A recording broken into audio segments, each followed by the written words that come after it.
Hello, this is Simon Brew. I'm the editor of Film Stories magazine, and a very warm welcome to a really special episode of the Film Stories podcast. Come with me. And I show you how deep the rabbit hole goes. And movies that had stories. And the story just sucks them in. This is just the beginning. Stories. We would be honored if you would join us. Hello, and a very warm welcome to Film Stories with Simon Brew. I am Simon Brew, as always, that's all you need to know about me. The aim of the podcast is given away by the title. I'm here to talk of the stories of films, and I tend to talk about all sorts really, production stories, development stories, marketing stories, release stories, all the ingredients that go towards making the films that we know and sometimes love. Just that, the films that we know and sometimes love. The films I tend to cover on this podcast are a little more mainstreamy than anything else. They're films I'm interested in or invested in to some degree. I try not to do snark. I try not to punch down. This podcast is a celebration of cinema and a real appreciation of just how hard it is to get a film off the ground. Now, as I said at the start, this particular episode is a really, really special one for me because not only am I getting to talk about one of my absolute favourite Christmas movies, the recording you're about to hear took place after a live screening of the film. So let me just set this up a little bit. The film in question is 1995's In The Bleak Midwinter, if you're in the UK. If you're in the US, it was released as A Midwinter's Tale. Written and directed by Kenneth Branagh, he made it after Mary Shelley's Frankenstein and before he tackled Hamlet on the big screen. And this was, he described it once upon a time, as I say in the recording you're about to hear it, a hit and run film. This was a much smaller movie with a bunch of friends that he wrote and directed and didn't act in for the first time of his directorial efforts. Now, the cast includes Richard Briers, Joan Collins, Nicholas Farrell, Mark Hadfield, Gerard Horan, Celia Imrie, Michael Maloney and Julia Suella.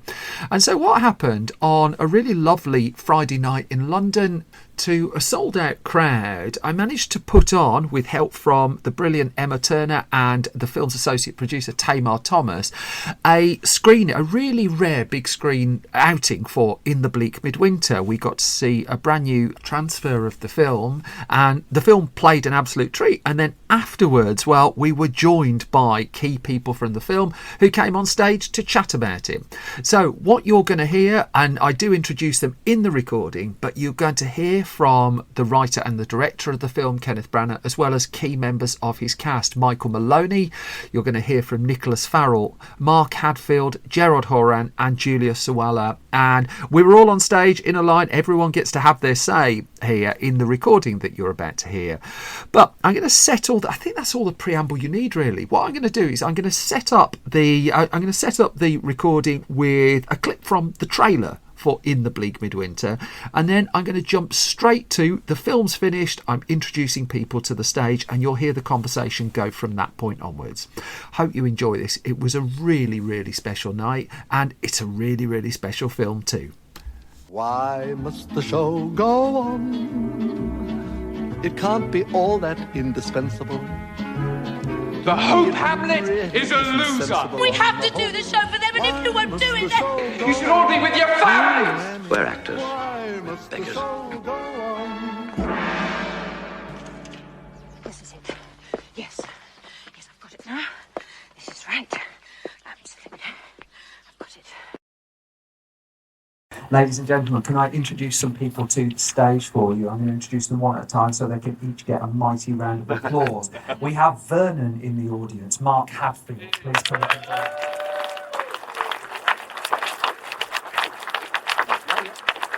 A very nimble Vernon as well. We have Carnforth in the audience. Where's Gerard Horan?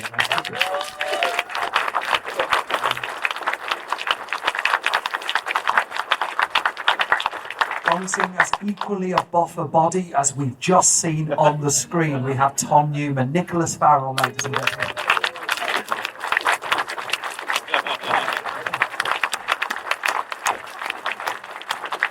We have the person who will call the shots. We have Joe Harper is with us, Michael Maloney, ladies and gentlemen.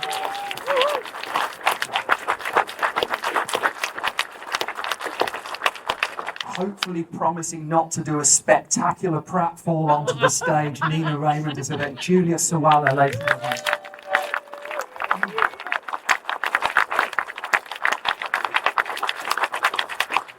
Oh, yeah, sorry, one other person.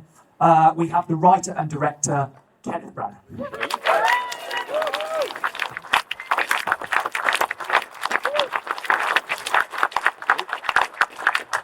I'm going to try and start my timer. We have about half an hour with you to get as many of the stories of this as humanly possible.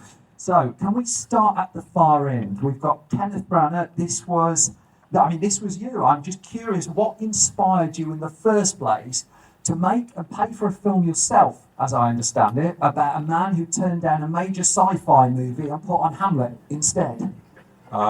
First, can I say just first of all, thanks to everybody for coming. Really, really appreciate it. Thank you for supporting Centrepoint, the charity. It's an important one, and so you being here tonight makes a big difference. Thank you very much.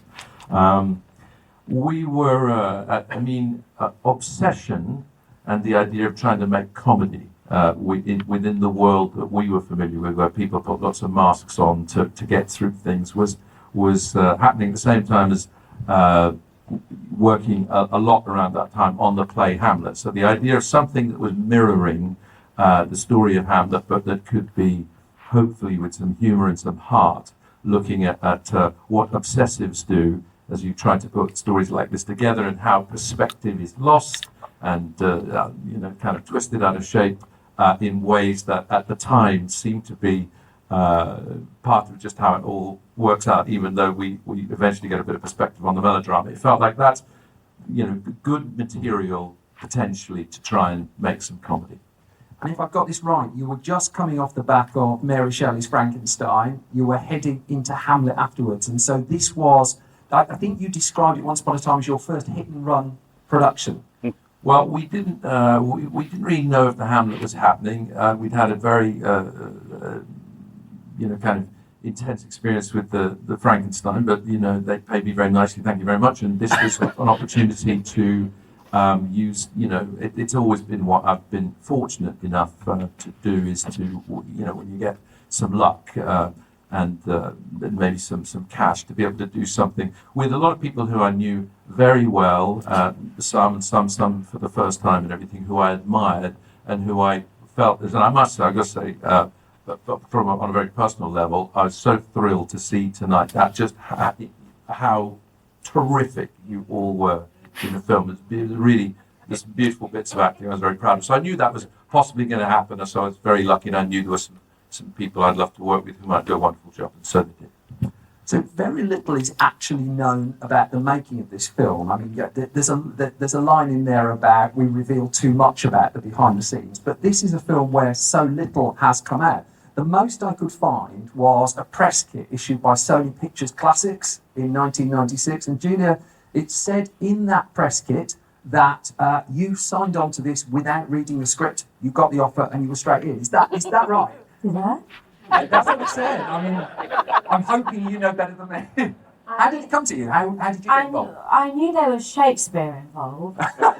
And I remember being my agent calling and saying, can you go and meet Ken Branagh for a film? This is a long time ago. And I was like, yes, I'll go. And I remember going and seeing Ken and being absolutely terrified, and he said, so what have you been doing with yourself? And I thought, oh no, please don't ask me that, because you always get asked that in castings. And I said, I said, I've just finished Pride and Prejudice, and he said, of which you were wonderful in. And at that moment, I sort of don't remember anything else. Because he really meant it. He was really genuine, and he really put me at ease. And I saw another actor talking to an actress. Or I call myself an actress, sorry. And so with regard to reading the script, I can't remember. I think someone my age, at the point in my career, I think if you get a call for a meeting with Kenneth Branagh, you don't really need to read this script, because you want to work with him. Really. I mean, there would be some people that I wouldn't go and meet. So that sounds like no. And the physical comedy, I mean, it looked incredibly painful, that fall. Well, I won't ruin the mystery. I couldn't envision it, and I didn't understand how it was going to happen. And I remember I was dreading doing that thing where I come down the aisle, and I had always had really bad imposter syndrome as an actress, and it was moving up a level each job I did. And by the time I got to this job, it was at its height. And I remember Ken always saying, "Put the whip away." Did you say, was it put the... Very probably. Put the whip away. Stop lashing yourself. Put the whip away, darling. I'd see him give notes to people and say, put the wooden baton away or something. Stop lashing yourself. And I realised that was the imposter stopping me from going deeper and wider with my creativity. And I remember sort of saying to Ken, much like the scene when I was asking Michael about how I was going to perform that bit, I said to Ken, how far shall I go? What shall I do? And he said, just go for it. Just do it. And I thought, oh God. And I thought, if I'm not prepared to make a fool of myself here, then there's no point me being here. The imposter is gone, and he's not going to lash me. And I've been hiding behind an imposter so that I couldn't go deeper with my creativity. And he helped me tap into an area of creativity which I have carried with me for the rest of my career. So I went up the back and just went nuts. Spectacularly so, if I can say. Michael, you'd worked with Ken before at this stage. I had. What was the pitch to you? Because obviously a very pivotal role, and I think some at the time were saying you were channeling your director a little bit. Oh, well, maybe. I'd just done a production of Romeo and Juliet in America where I directed it, and so I used a lot of that sort of bonkers behaviour that I had there. But what happened was that it was very, very much out of the blue. You wanted to do a play reading. You wanted to do a reading of the play to see how it went. And so we all met in someone's house. I believe it was Jerry's and Tamar's house. Yeah, exactly. And we did this read through at the rate of knots because everybody was going nuts. And then magically, and you all always dream of this as an actor, Ken came up afterwards and said, "We're going to make it into a film. I want you." I said, "Thank you very much." And that's it. And every audition should be that way. And so that's, I didn't know any of this. That's how it started. With a run through some Tamar's house. Yeah. In the front. Yeah. Yes, in the front. Yeah. Sorry. In the they very kindly, but then I remember had made sandwiches and everything. all sorts in the kitchen for afterwards. Yeah. What were the sandwiches? I mean, Very nice. A secret recipe. They'd have to kill you. We don't want to. Pull aside the veil too far. And Nicholas, I mean, you looked spectacular on screen. I mean, there's no two ways about that. I gather. Well, of course. A shared dressing room at the RSC is what I got. Is how you and Ken crossed over the first time. So again, if you could just explain how you came to it. We were, funnily enough, we were in a production of Hamlet, and Ken was Laertes, and I was Horatio, and it was a very happy time, interesting production. Brian Blessed was in it, but certainly made it interesting. And was just thrilled like everybody else, I guess, when Ken asked me if I'd like to be Tom Newman.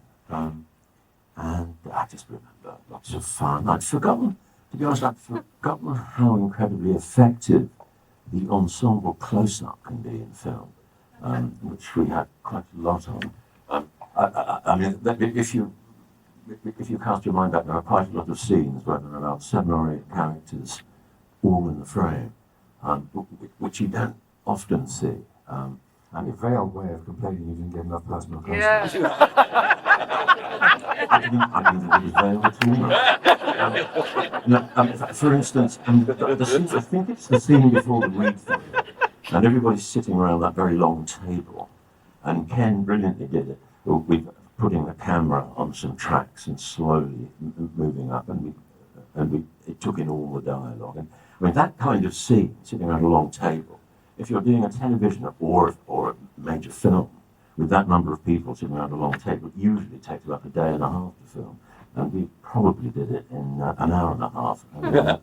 I tell you, that was also only possible, going back to a bit about how it started, because this group of actors were all, it wasn't even an issue of not sharing the, knocking the ball back to each other and being on cue and listening and rising to that kind of thing and finding it fun. I mean, finding it fun, or at least this was my recollection, that it was, because, it was probably clear enough, or maybe there was evidence already, that there would be close-ups and different kinds of, coverage, but those were the kinds of ways of doing it that were a positive, creative choice that I thought would also make the film distinct, and I knew that no one would be slowing things down, everybody would be sharply on it, and it was, you also, with those kind of shots, have a sort of limit to, maybe they go to 7 takes or something, because it's the first or second one may have a little something, but you can feel, at least I felt and remember feeling, that this sort of group of actors there was a pride and a kind of zing about it. It wasn't necessarily trying to make it theatrical, still trying to be real within the context of a sort of heightened style, if you like, but it was something that I could only attempt because this group were really ready to do it. So that was, as a director, that was a big treat to that generosity and sort of technical skill as well. So would it be fair to say, when you came to Murder on the Orient Express, we owe the enormous table that came out of the train in that film to that particular scene in The Bleak Midwinter? Very much so. Absolutely wonderful. This is the reason why. I mean, Gerard, if I can come to you, you've had an extraordinary career. You've done productions of all sizes, but I understand you too got to know Ken through Renaissance Theatre Company, and by the sounds of it, it was in your house that the sandwiches were served up, and the origins of this fire. Well, I'm first met Ken when I was a raven-haired beauty of 19. You're still a raven-haired beauty. At Narada, he was a couple of terms ahead of me, and we didn't work together as such then, obviously, because he was ahead of me, but we worked a couple of years later. Renaissance's first proper Renaissance Theatre Company's first proper show at the Lyric Hammersmith, and we became friends properly, I guess, through working together. And then, a few years later, Tamar and I were, Ken needed someone to do it, so we'll just do it our own stuff, I think we made Chili, actually. We've still got the pot. We bought, how many people are there? 18 or something. Because other folks came who weren't, in front of the camera. So, I think we've still got an enormous stock pot that we bought specifically so we could cater for so many people. We subsequently worked on, done theatre, lucky enough to travel around the world doing King Lear and Midsummer Night's Dream with the wonderful Richard Briers. And we are still at it, all of us, against all the odds.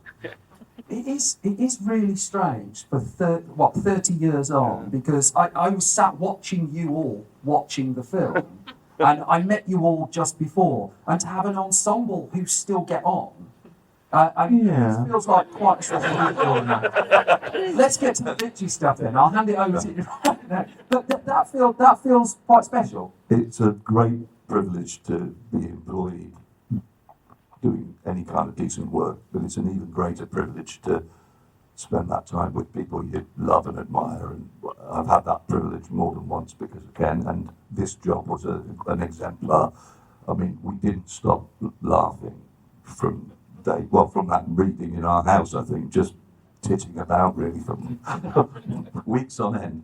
And there is I have a memory that we did see, you showed us an assembly which, with a fully assembled which ran to about 6 hours, I think. But there was a lot of very, very, very good material that had to go. But we all got to see everyone else's.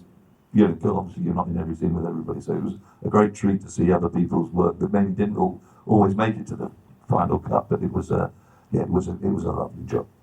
We'll come to the Release the Branagh Cup campaign shortly. But Mark, let's bring you into the conversation. How did you get involved in all of it? I just remember Ken saying one day that he was going to go away for a week, isolated, I think in somewhere like Wales or Lake District, and he said, I'm going to write. And literally a week later, he came back and said, I've written this script, which he must have just vomited out, because you felt it was so much of his longing and yearning for how Shakespeare relates to the common man, and how actors can embrace themselves, each other, and a work like Hamlet, and make it something that is so universally understood. And when I read it, I think it was probably a bit later on, I just thought this was a wonderful piece of work.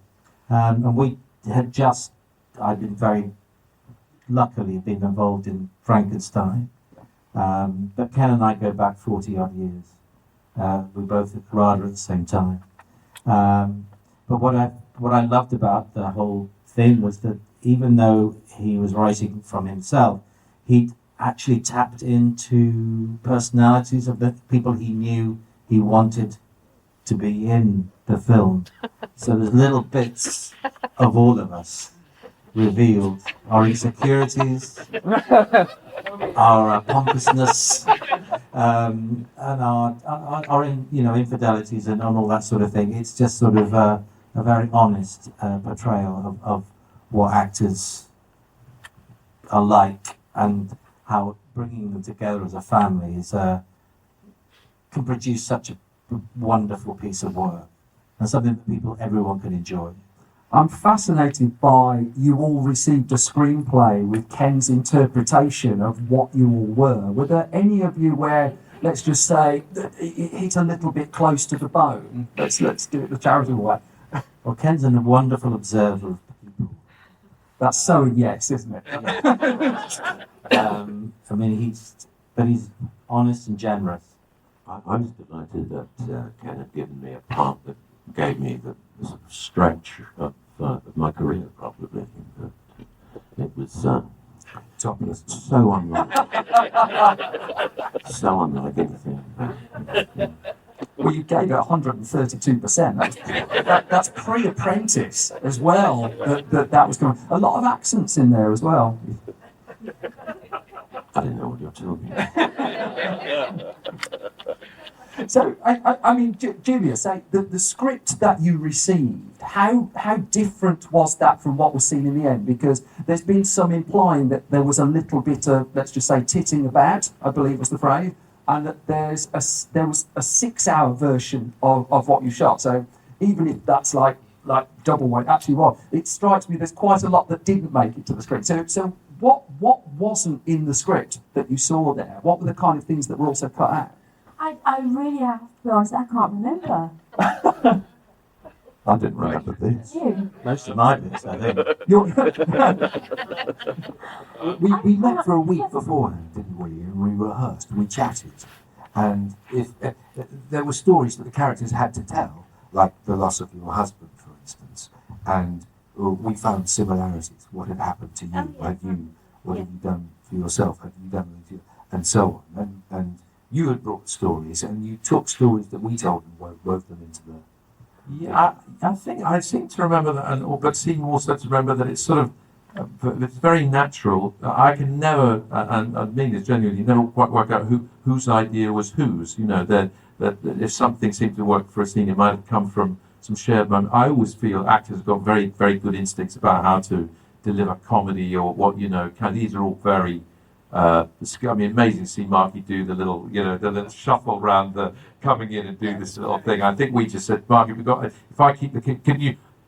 Something about the way he moves. So I sort of left it to his nibs, and he came in. It makes you, it tickles the bejesus out of you. And then I also remember that there were just moments where I thought probably you do it beautifully with your man there and everything. They all do. Where maybe in the context of a story like this, suddenly that slightly, at least the intention was, and for me it was, and it was entirely performance led really, where you're suddenly affected a bit more than you really should be by a daft comedy set at Christmas about actors suddenly because of the sort of the concentration of the presence or whatever it is, like when you tell them about your husband and everything, you feel it's on a little. I'm not making great claims for the picture in this way, but there's a little knife edge between what, on some level we were trying to present in a way as a film, as a kind of farce. It's quite high level, quite high octane, people speak quickly, etc. And then when they can flip it and suddenly go, I'm rather surprised and affected by this rather natural reveal of a slightly fragile heart, being able tonally to see if that was possible. That's also what I really, really enjoyed about working with everybody on, because they were very, very deft with that. And of course, in the context of even 93 minutes, it's pretty hard to play at an only relentless, fast energy.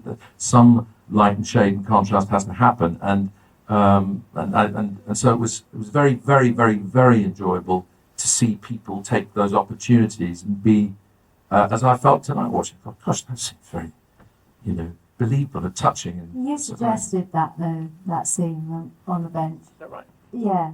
Yeah, I think I was doing something awful, and you kept. I think you were trying to get me to internalise, which I'm dreadful at. And I remember doing it again. I never forget doing that scene. I remember doing it again and again, and you would just, you brought the reality into that. Whenever I watched that, so I found it difficult. I thought, oh no, I'm not getting it right. I'm not understanding you. And you just very gently chipped away at all the nonsense that I was obviously doing. Well, no nonsense, but definitely. See what he does? No nonsense. but I think the sometimes, it's hard on the pace to go. But in another scene, I'm going to be running down a church and falling flat, and doing a big splat X thing, which feels like it's sort of aren't they both from different films? So then to sort of go, but this is we're going to get surprised, and then it's so. There's a few moments that are so touching with the sort of simplicity which you can maybe get. I think everybody had moments like that where you go, Marky does that and then kills you with a line at the end of another scene, and that was very in that the sort of range of it as a director. It's pretty rewarding. You say chipping away. I would say, look, we were just working on the scene, and then you got to that bit. When you got to that bit, the first one was perfectly fine, and then 7 was slightly different. And we decided in the edit to go for this thing. It could take it, and you delivered, and we had it. So it was very. I really love watching actors do that. It's very nice to be close to them when they're at that, because they're quite, you can get a bit scared, and you think about schedules and people watching the clock. But all the greats that I've worked with create time. They always not to name drop, but just because he's got this great film this year. Chris Nolan is a good example of somebody who, even when the circus of what's happening in the scene happens, it's as if it all stops. So I feel as I learned at least the attempt to try and say, in the end, we're going to be, if we remember this, it'll be because of what that character's impact is. So we have to have time, even if the ship is there, or the storm is there, or the explosions are there, etc. And I admire people in our field of environmental sport when they can do that. But suddenly they do something different to time, and actors respond very, very well to that if they're given the opportunity. If I can come a little bit further up this end of the line, then, and you talked there about there was a week before you started shooting this, and by the looks of this was not a luxury trailer production. Right, you giggled at that. So straight in there, Joe. What was the setup? I mean, did he just put you in a church hall with a bad bottle of wine? No wine, darling. My memory is that there was a sort of we were all in the church that we shot in, and there were little sort of dressing areas carved out for each of us within the building. It was a disused convent, wasn't it? Yeah, it was an old convent chapel. It had been converted very nicely into these. We all had our own little cell. Yeah, yeah, they were. There was with a bed and everything in. I mean, we were well looked after, but we were in this space. So but also, I think, if I'm right, none of us would come in the morning and get changed in those cells. And then the rest of the time, we would all. Nobody retreated. I have no memory of anyone going, well, I'm not on for another hour and a half now. I'm going to go off to my dressing room, or my little cell. I think we all, whenever we weren't on, we would just come back and continue whatever daft anecdote. Well, there was a common room. There was a kind of green room, common room, yeah. With a big table, and we never, we just spent the whole time around that. Yeah. So how long were you shooting it for then? How long did you have? It was 3-4 weeks? 5 weeks. 5 weeks. 5 weeks. The other thing together. Yeah. In little sort of, little pods. And I mean, the camaraderie, presumably as a result of that, is what we see on the screen. Do you have particularly fond memories of the shoot? Because it just looked cold as well. Just on a temperature level from where I'm sat, that looked freezing. Well, luckily we all kind of knew each other beforehand. And so that helped. And of course, when you've got Richard Bryars and John Sessions, bless their hearts, on set, you really didn't get much of a word in there at all. And so you've got like a free entertainment as well. So we've got, bed and board and entertainment. It was like being on a cruise ship. I mean, I do want to come to Richard Bryars and John Sessions, sadly no longer with us, but what spectacular moments on the screen. And I found this quote from Richard Bryars on how Henry was pitched to him. His eternal complaining, said Richard Bryars, is certainly based on Ken's experience on sharing a dressing room with me on a world tour. Would there be some... And John Sessions actually talked about how the campery of the character of Terry was the cloak of protection for that character as well. There's some really lovely writing on them. I mean, can you talk about working with those two? Because, clearly very, very special performances. You want me to do the whole... Mike, talk about Johnny and... Do you want to tell that story on the first night of King Lear in Tokyo? Before he went to go on, and what did he say? Well, we were sat next to each other, and the call came over, Mr. Bright. This is your 5-minute call, and he was having a roll up, and he was playing King Lear. He was playing King Lear, and the crown was at a racy angle, and he sat there. He hadn't said anything. I didn't want to say anything because he was going on to play King Lear, and then he had that call, and then he just straightened the crown, and then he turned to me. I thought he was going to say something very important and profound, and he just looked at me and said, "I fucking hate acting."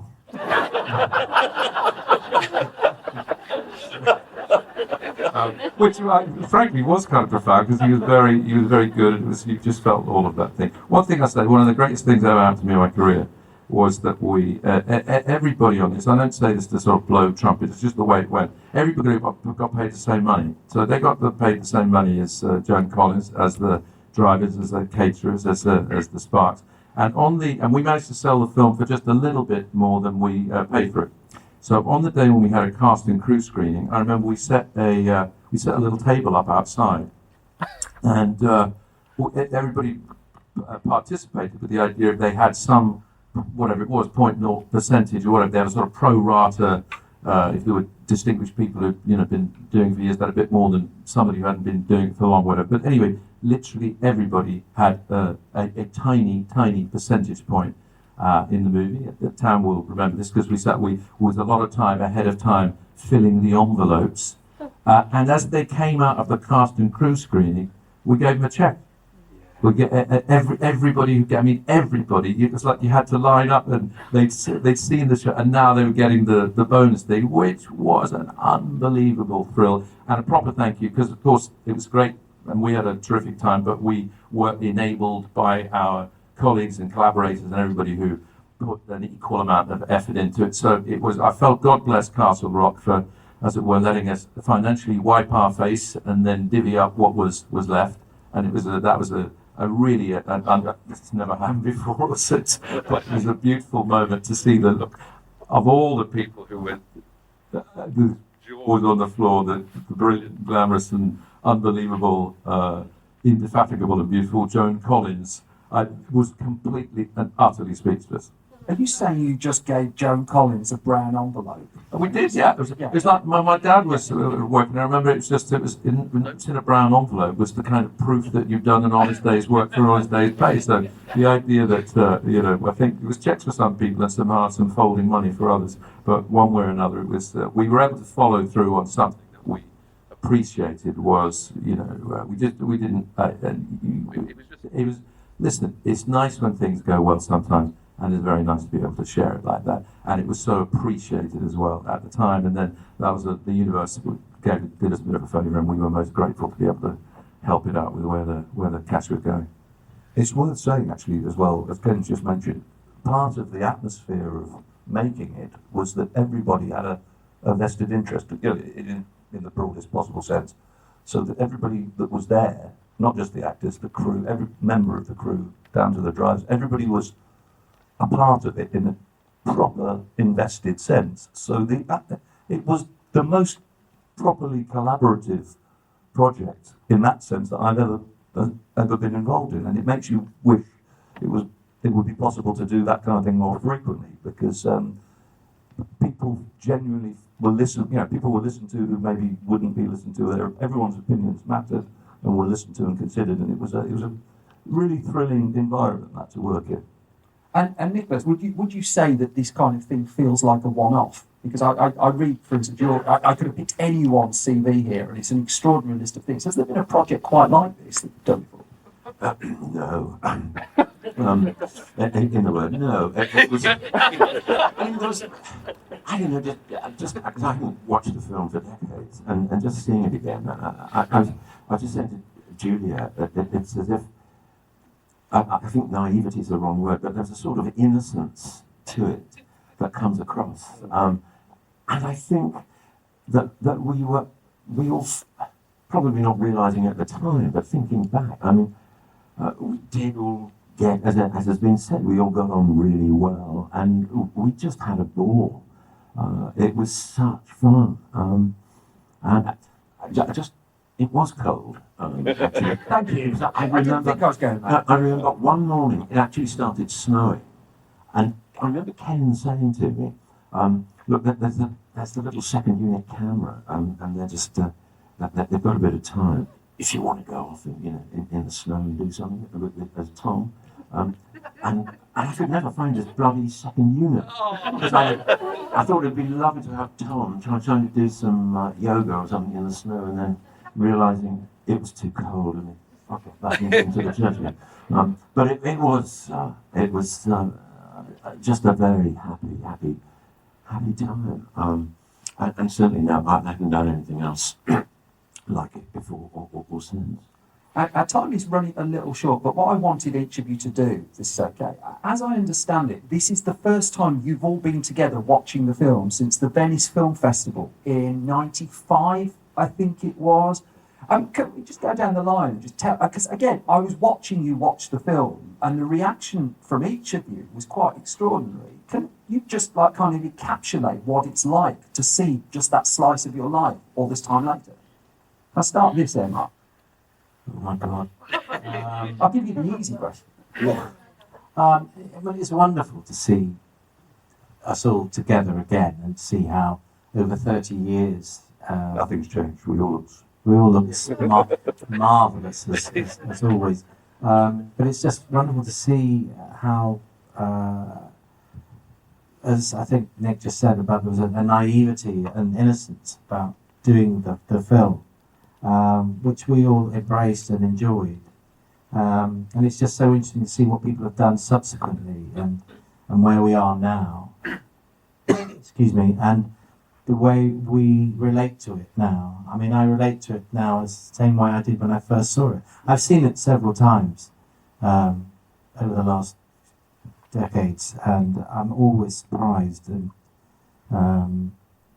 thrilled to see that people I know and love put together such a wonderful piece of work. And I'm always very thrilled when people come up to me and say, In the Bleak Midwinter is one of my favourite films ever.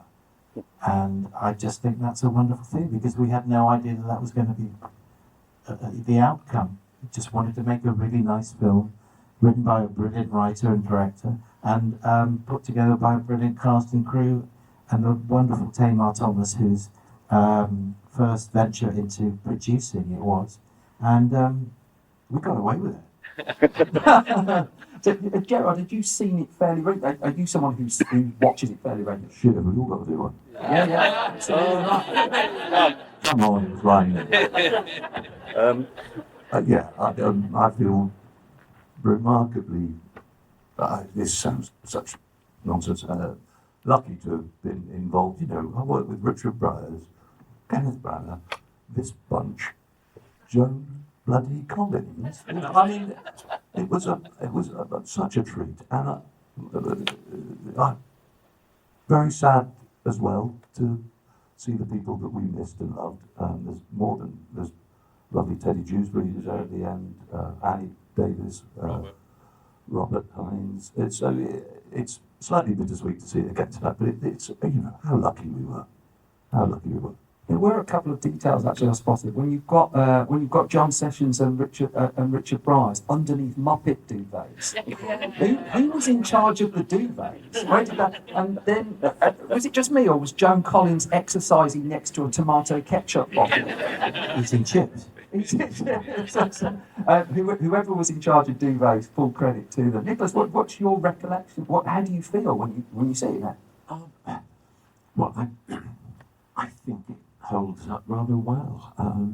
I think it's still good, which is because not everything that one's been in sort of stands up necessarily, but I think this does, and I just really enjoyed it. I wasn't quite sure. I thought I probably would enjoy it, but I'd forgotten so much about it.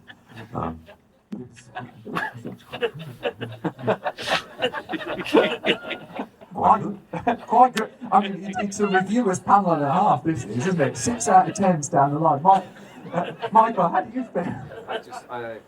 Can you pop the mic to? Sorry, I thought I was very moving. I really did. I was beyond moved at the time. So, to seeing people we lost and people that I'm still with. I realised that depression is a big currency now. We talk about depression and stuff like that. But these people and us actually wanting to become actors, being at drama school, not knowing what was to come. But getting depressed, taking life incredibly seriously, and coming a cropper time and time again, and that still happens professionally, and getting incredibly depressed. And we're lucky to have Ken, who just reminds you that we needn't take ourselves that seriously. Is that you do have the ability to laugh at yourself as well. And I do remember doing some publicity in Canada, and a Canadian critic going, "Why are you making fun of these people? This is a serious story. Why are you doing?" But it is our ability to laugh at ourselves that keep us going, really. And I had to remind myself of that, and some of the very funny banter that went on in the green room. As a result, buoying us all up and keeping us going. And to make a joke even at the worst of times. That's a great knack, I think, that we got given, we had. I think we probably all have it. And Julia? The first time I saw it, I thought it was just brilliant. It's just really hard when you've been in something to look at it objectively. And I think, as Nick said, it stood the test of time. And my face was aching the whole way through. And so many funny lines, and so just actors depicted perfectly. All of what you see happens in our lives. It does, doesn't it? And yes, to work with Richard Byers and John Sessions, and there is, that's emotional to see them up there and just to be reminded of how honoured and lucky I was, we are, and how much I learned on that job. It was a golden job for me. Working with everybody and working with Ken, everything I learned from Ken, I have taken with me, carried with me, and shared it with others. And I've name dropped again and again. I've said I got taught that by Kenneth Branagh, and then people take me seriously. And so I just sat there feeling extraordinarily happy. And Ken, perhaps we can end with you. If you can kind of round this up for us and give us the exclusive about the sequel. We've thought about it before, you know. I always thought there was I mean, who knows whether much of the world is ready for it, but that there would be a quartet film. I had the titles for them, so it would be In the Bleak Midwinter, Spring Breaks, Summer Storms, and Autumn Leaves. It's over again. I don't say that. I mean, not everybody comes back, but anyway, that's another. They're all available. That's another thing. But practically, but yeah. So there's something about you do feel. Oh, God, it'd be interesting to put all these people together. It'd be interesting to have. Wouldn't just be interesting. It'd be such great fun. I said to my Mrs. Lindsay before we got here tonight, I said, God, it's a bit nerve-wracking this because what if nobody laughs? That would be not so good. And so thank you very much again by way of rounding things up. Whether you were pitying me or not, please thank you very much for your kind indulgence. To see it again, a bit like, obviously very, very emotional to see Johnny and Dickie, who we love very much. They were typical. Johnny's so beautiful in the scene with the sun, so beautiful, such simplicity, and with Dickie, that curmudgeon that Michael reminded us of with that like moment Japan and what Dickie said about so-called inspiration. But again, you felt this sort of compassion and heart. So.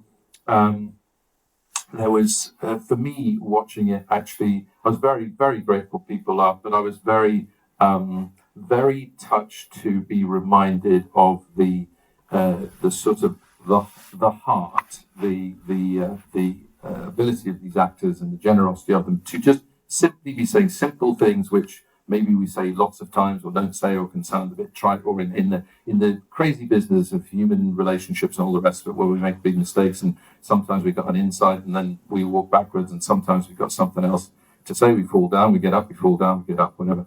But there's something about in the performances that felt both daft, lunatic, kind, and honest, with ambition, creative ambition, but without pretension, was what I felt from. I'm talking about the performances, the whole thing. You may feel differently about, but I was pleased to see that hang on in a way that was very, to me, very touching. Like in that sense, no real sense of ownership about it because I felt it was a shared thing. But I once again, as I did on the day, very much admired and would say once again would say thank you very much to all of you for being such beautiful comrades and colleagues in it.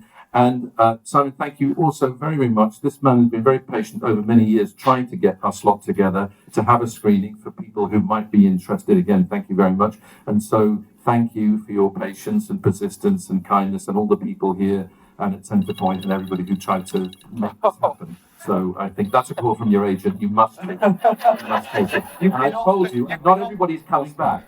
You've been offered the lead in a sci-fi trilogy. So thank you. Just to remind me to take some medication. Can I just have for the record, and we have 100 or so witnesses here. I asked for one sequel, and he's just offered you all three. That's the way it works. You made a bit of money off Belfast, right? Well, so here we go. No. I also thought, you think I'm not being serious about this, but Mike and Nick will tell you, because we've sat, and Marky, we've all sat, we often go to the football together, and I remember an afternoon when we started putting that together, they looked at me like, you're not serious, but I said, well, you know what? There's a sort of, maybe it's not. Maybe we don't get 3 more feature films out of it, but maybe there's a little. I always like portmanteau films, as they say. You know, there's a great portmanteau film you'll be aware of, where the most famous of the films in it is Dead of Night. Do you know that picture? Got Michael Redgrave, and he's got the ventriloquist dummy, and it's in the context of a bunch of other stories. So it's half a dozen. Cavalcanti is the director of that. Anyway, so there's this, and then I think maybe there's a picture with the 3, you know, those 3 titles. So now all we have to do is, if we can all, because Joe's not the only one, if we can all keep taking our medication, we might well be able to, you know, get to part 2. So, first and foremost, Dead of Night, if you don't know it, has the best novelty golf shot in 1940s cinema in it. Yeah. Incredible. It's better than the ventriloquist dummy bit. Secondly, you didn't say no. Just to be clear, I'm going to hammer this point home. Definitely did not say no. Definitely did. So, just to get a flavour of the audience here, if this bunch can come back together and make a sequel to this, are you all going to watch it? Please. I was going to say, it might not be in a church, but it might be in a rest home. Warmer. I This would be warm. Ladies and gentlemen, we're going to wrap things up. I will ask, please, can you allow our party to depart the screening first, just to give them a head start? But individually, can we have a round of applause for Mark Hadfield? For Gerard Horan? For Nicholas Farrell? For Michael Maloney? For Julia Sawala? For Tamar Thomas sat in the front row and avoiding the glare? And for the man who, after years of asking, finally said yes, Kenneth Branagh. Thank you. Merry Christmas, everybody. Thanks for coming. Thank you so much. Thank you.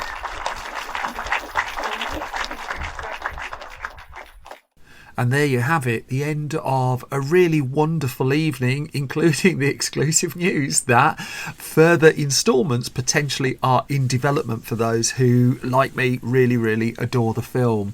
As you heard in the recording there, it was something I've been trying to get off the ground. I think I sent the first correspondence about all of this back in 2018. My huge thanks to Tamar Thomas for ultimately making this happen for us and for not telling me to go away, and for Emma Turner for putting on the event at the Picture House Central venue. Much, much appreciated. And that brings to an end this very special episode of Film Stories. Just a few little plugs and notices, if you don't mind. I produce print magazines, independent film print magazines. You can find them at store.filmstories.co.uk.